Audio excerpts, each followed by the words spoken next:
Good afternoon, everyone. We continue our study in the book of Deuteronomy. And in this review that Moses is very pressing issues, and chapter 17 describes a lot about the character of God. And the character of God is what we ought to pay attention to. And look at how Moses described the situation. Chapter 17. He says, "You shall not sacrifice to the Lord your God," and sacrifice means to slaughter.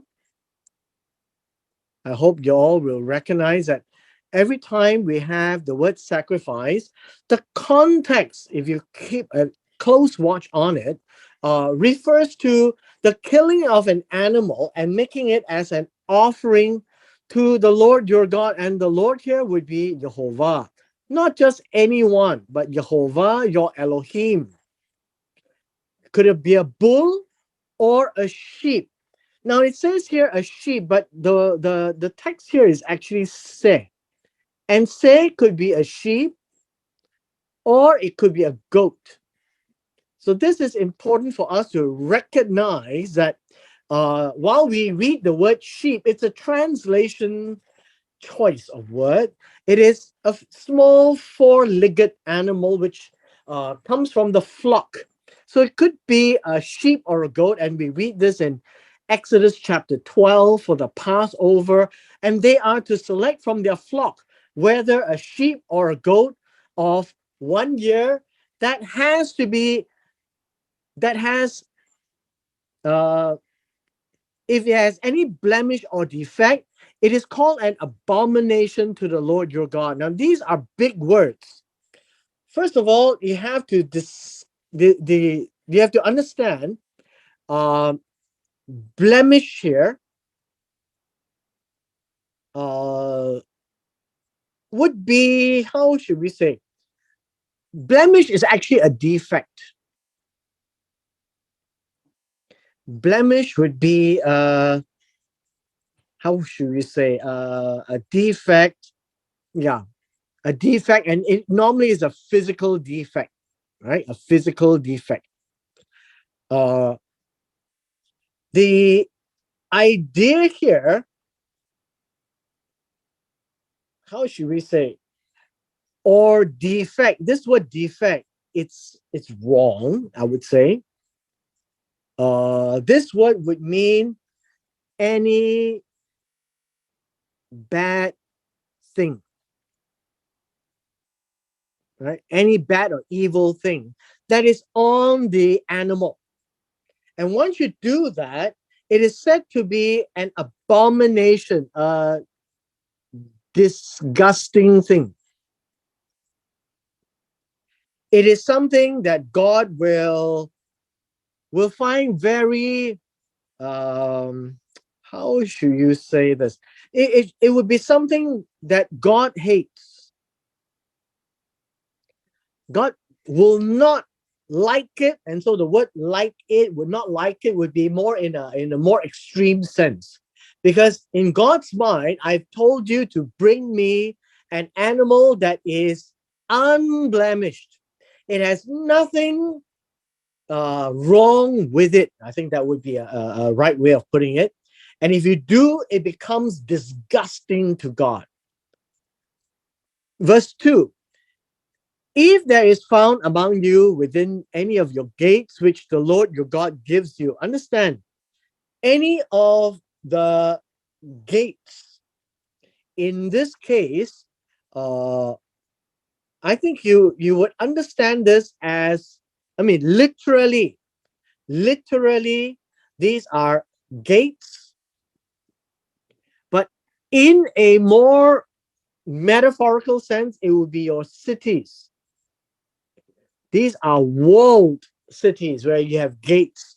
And God is granting that to you, to the Israelites who are going into the land, whether a man or a woman uh, who, well, this says who has been wicked, literally who has done evil. Now, evil is always seen in the eyes of the beholder.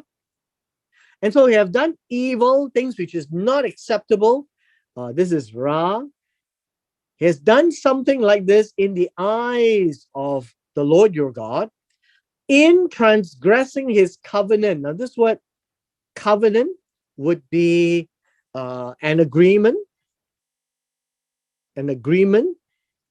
or a promise that God has made very sure. Transgression means to pass over, means to cross out, to get out of the boundaries of the covenant. That would be the word transgressing here. And there is a word here that we have missed. This would be an and then. When he or she crosses the boundaries of the covenant, then he would have walked and then served and then bowed to other gods, right? Gone, served, worship. This word is not worship, it's bowed, right? Prostrated. And these other gods could be the sun, the moon, or any of the stars in the sky, which I have not commanded. If God commanded it, then you can do it.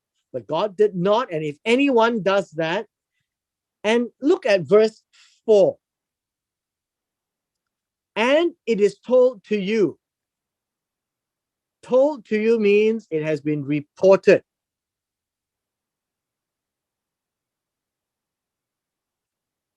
And you hear of it. So somebody report and you have heard the report. So one side is spoken, one side is heard. And this is basically saying the same thing, one from the speaker side and one from the listener side. And the next word is, behold, you shall inquire diligently. What does this mean? Now, this means is this should, how should we say? Then you shall inquire diligently. Literally means how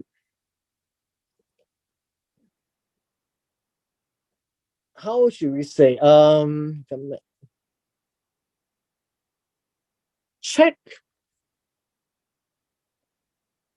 the trustworthiness.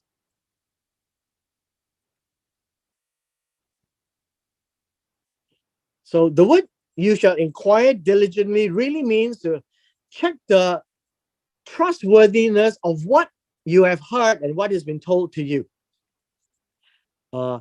If this is true, that certain of an abomination has been committed in Israel, this is to prove if the, and this word is correct, if it is the truth. So you have to find out the truth. If such an abomination, such a disgusting thing has been, well, this word committed, done, right? Has been done in Israel. If this is the case, verse 5, then you shall bring out to your gates, that is outside the gate, the man or the woman who has done this evil. This word is evil. Notice the wicked thing here is evil in the sight of God. And then you shall stone to death that man or the woman with stones. Now, this word stone is in the verb sense. This word really means to, how should we say, pelt them. held them to death, right? Held them to death uh, with stones. So in the English, we would say stone them to death. Now, I think we should scroll down so that we pay attention to verse 6 onwards. In verse 6, I need all of us to pay attention because this is very crucial. Understand that God is just. Also understand that God, God values the life of humans that he had made. That life cannot be simply destroyed, life can never be simply terminated, life cannot be simply executed and killed. It must be done fairly and it must be done carefully. So read verse 6. He says, whoever is deserving of death uh, means that if somebody should die, right? Deserving is liable. And those of you with law background, you understand. If the person is liable, means he is in a crime that is deserving, it has a punishment of death. What are we talking about? It is this stoned to death, that man or woman with stones. This is from verse 2 onwards to verse 5.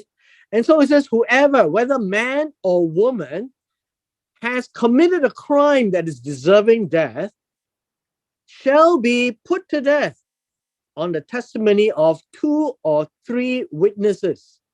He shall not be put to death on the testimony of 1 witness. Now, this does not include a later chapter in chapter 19 about manipulation of testimony. We are looking at this in a pure and simple, straightforward way, that if a life has to be executed, it needs to be proven beyond a shadow of doubt. That all the testimonies of 2 or 3 witnesses, those who have seen it, must corroborate and be fair to the one who is arrested for the crime. If it is 1 witness, it be 1 against the other, then it will be a he say, she say, and you cannot execute the person or take his life. The hands of the witnesses shall be first against him to put him to death. Means if there is an eyewitness and he is prosecuted to be punishable by death, and so this stoning is done first by this witness or the witnesses, the 2 or 3 witnesses, to throw the stones at him or her. And after that, the hands of all the people. And this is the way you shall put away evil from among you. This is very important because this demonstrates that God is just.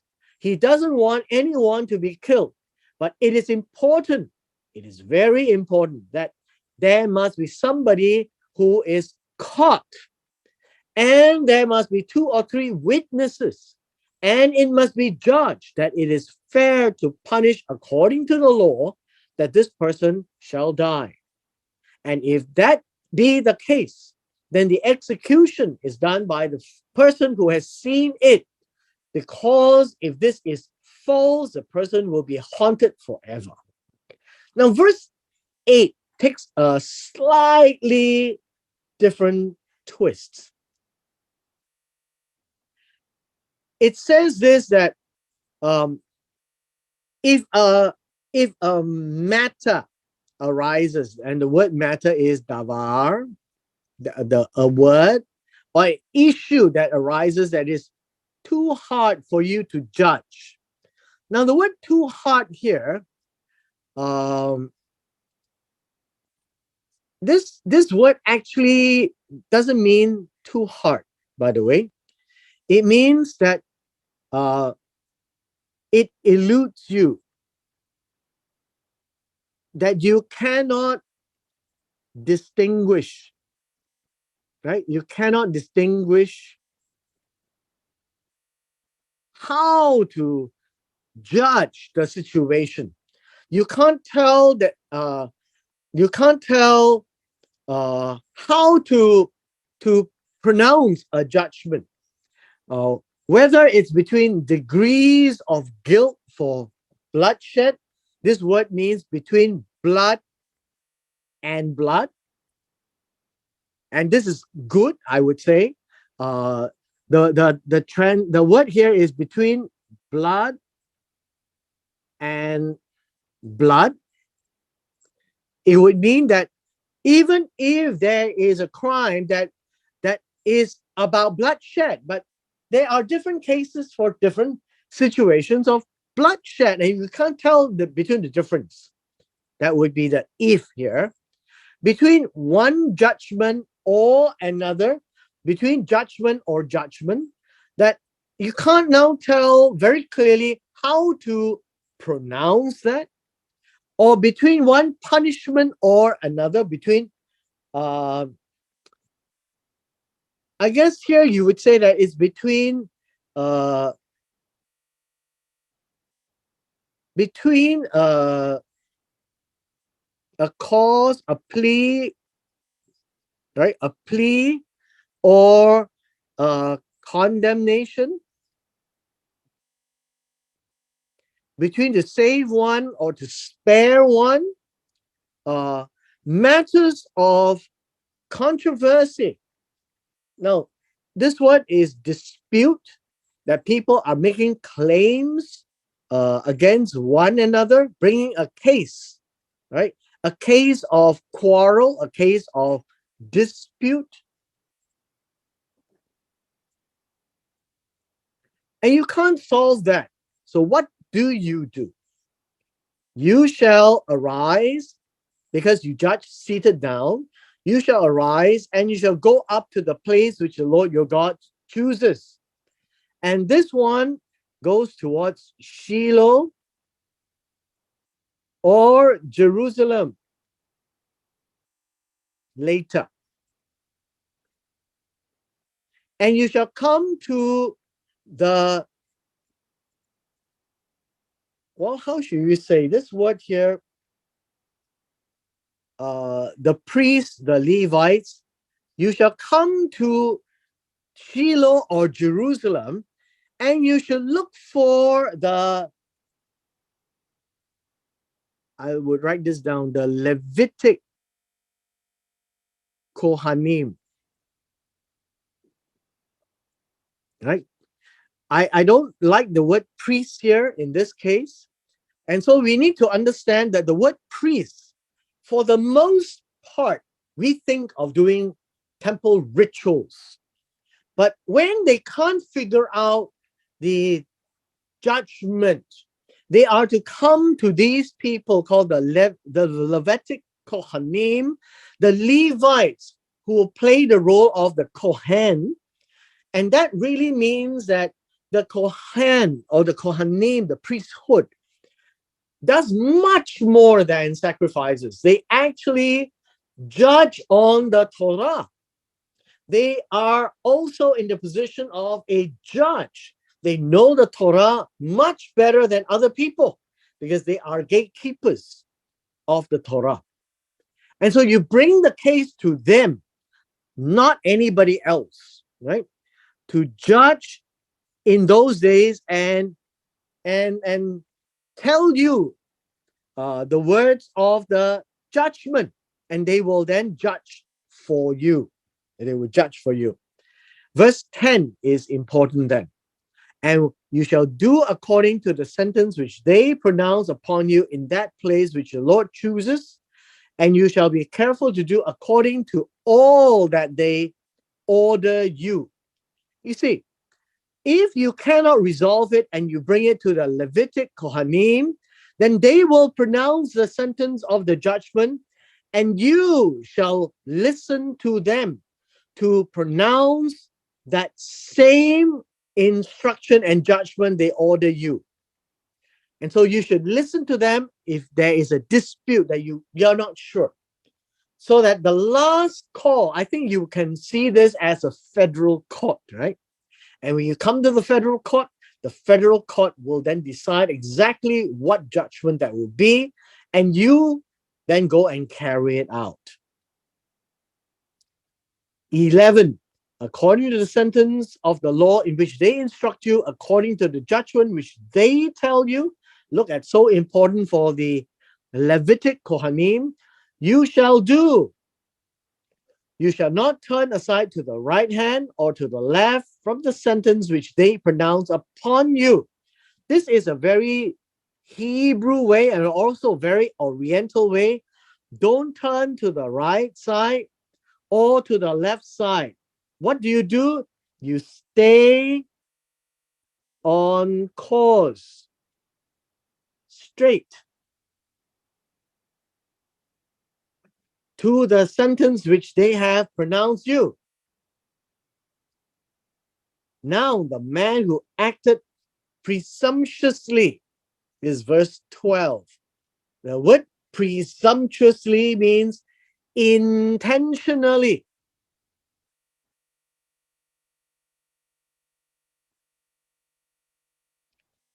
And will not heed the priest who stand to minister there before the Lord, or the judge, that man shall die. Presumptuously, he acts in defiance intentionally, and so you shall put away the evil from Israel, and the people shall hear and fear, and no longer act presumptuously. You do not act intentionally. You don't behave like what you want, because in the law of the land, God is king. And when God has delegated this authority to the Levitic priesthood, then the Levitic priesthood would operate as a federal court of judges. They are the last point of consultation, if you like, and whatever they mete out will be deemed the punishment, and everyone must obey. We come to the next section. The next section has to do with the king. Now, this is in Deuteronomy 17. They haven't gone in to have a king. They won't have a king for almost 400 years until First Samuel, right? Then they ask for a king. So in verse 14, God says, when you come to the land which your Lord, your God is giving you, when you get into the promised land, you take it and you live in it. And then this word here, and say, after you've gone in, possessed, dwell, and then you say this, I will set a king over me like all the nations that are around me. God knows that one day they will ask for a king. Right now, God is king. But one day you do. And then you shall surely set a king over you, whom the Lord your God chooses.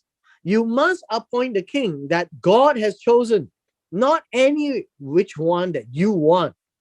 It must be from your brethren, must be an Israelite, and you shall set a king over you. So it cannot be King Herod. He is not an Israelite. You may not set a foreigner over you.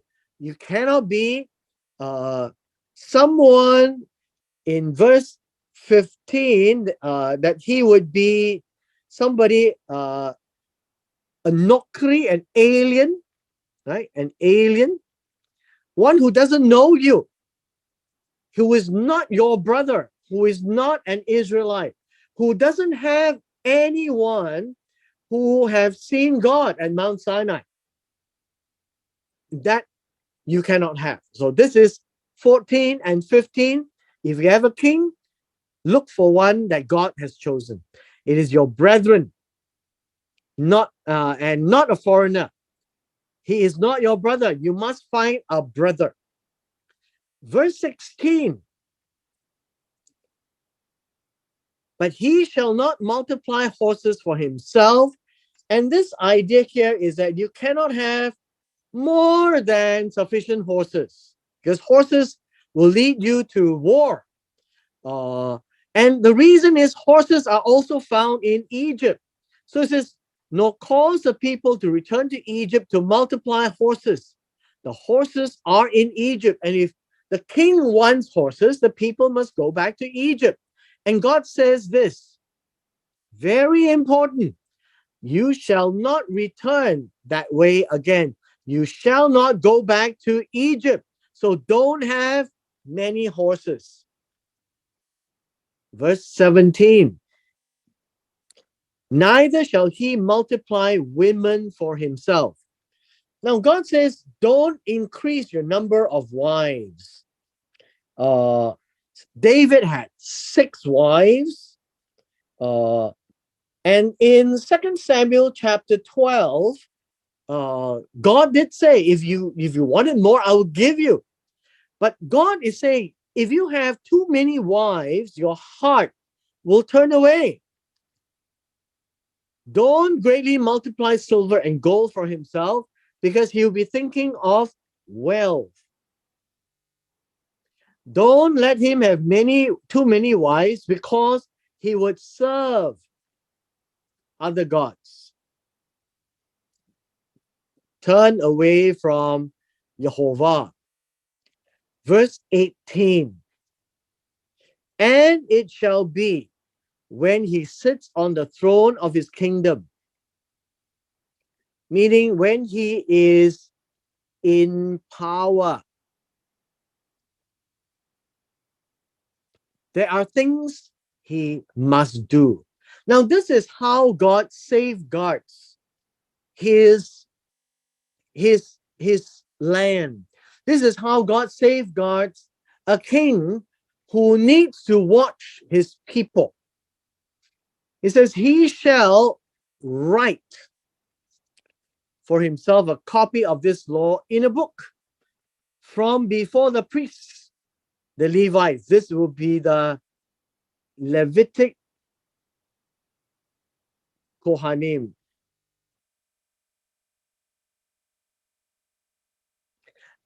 What happens is that the Levitic Kohanim is the one who's going to recite it to the king. And then the king will write it down, a copy of this Torah, in a scroll. And it shall be with him, and he shall read it all the days of his life, that he may learn to fear God and be careful to observe all the words of this law and these statutes. The purpose of the king writing a copy where he is listening to the Levitic Kohanim, he has to copy it down so that he himself will remember. It is to fear God, that his heart may not be lifted up above his brethren. What does this mean?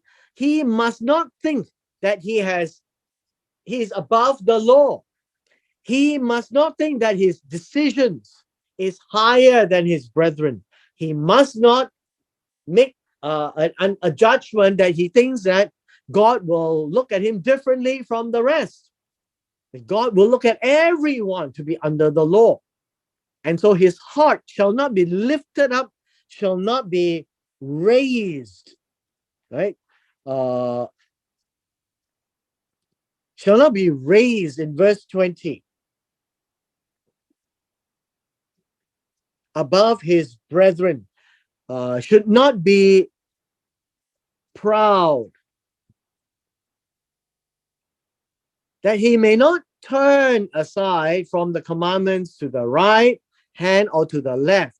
This is the same that we're talking about earlier. You have to be straight.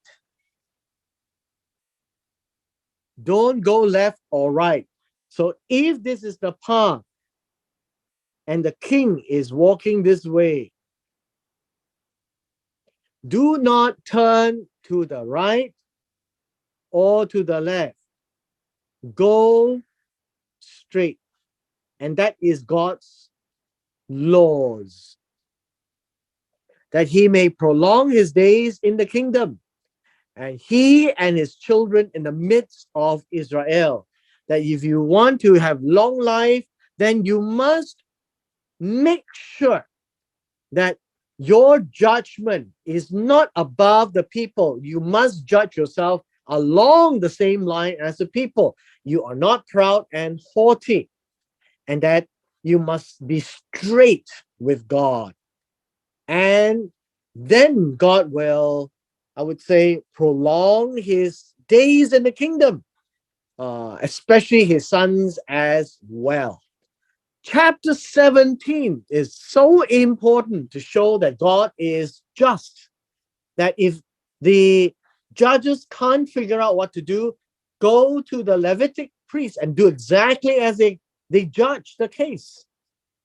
And so God is just, that a person's life cannot be simply executed because God cherishes the sanctity of life. And in the mouth of two or three witnesses to bear testimony that they actually saw what he did and explain why he did it, then God says these witnesses will be first to cast the stone. And so you see that God is fair. God cherishes life, the sanctity of life.